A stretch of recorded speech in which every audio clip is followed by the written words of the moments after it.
Hello everyone, আমি সোনা। আপনারা কেমন আছেন? আশা করি ভালো আছেন। আমি অনেক ভালো আছি। তো সন্ধ্যেবেলায় কী করব ভাবে পাচ্ছিলাম না বলে তার জন্য মামাকে বললাম ফোন করে, মামা টোটোটা নিয়ে চলে এসো, একটুখানি ঘুরে আসি বাইরে দিয়ে ওর জন্য ড্রেস চেঞ্জ করে নিলাম। এবং বেসিক্যালি আমরা বাড়িতে অনেকেই নাইটিটা পরে থাকি, তো আমিও বাড়িতে থাকলে নাইটিটাই বেশিরভাগ পরি। তো সেরকম কোনো কিছু পরিনি, তো একটা চুড়িদার পরে নিয়েছি, চুলটা বান করে নিয়েছি, আর একটা পারফিউম ইউজ করেছি, যেটা আমাদের মেয়েদের পারফিউম ছাড়া কিছু ভালো লাগে না। হালকা লিপস্টিক, হালকা মাস্কারা, যেগুলো আমি রোজ দিন ডেলি বেসিকে ইউজ করে থাকি, সেগুলোই জাস্ট একটু টাচ আপ দিয়েছি। মেয়েরা তো সাজতে খুবই ভালোবাসে। তো আর এই মালাটা আমার বোন আমাকে গিফট করেছে, তো আমার খুবই ভালো লাগে।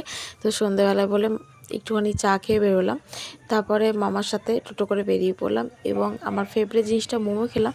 টেস্টটা মোটামুটি ভালো ছিল, অতটাও খাস ছিল না আমাদের কালনার মতো। তো ভিডিওটা ভালো লাগলে অবশ্যই লাইক, কমেন্ট, শেয়ার এবং ফলো করতে একদম ভুলবেন না। তো থ্যাংক ইউ ফর ওয়াচিং।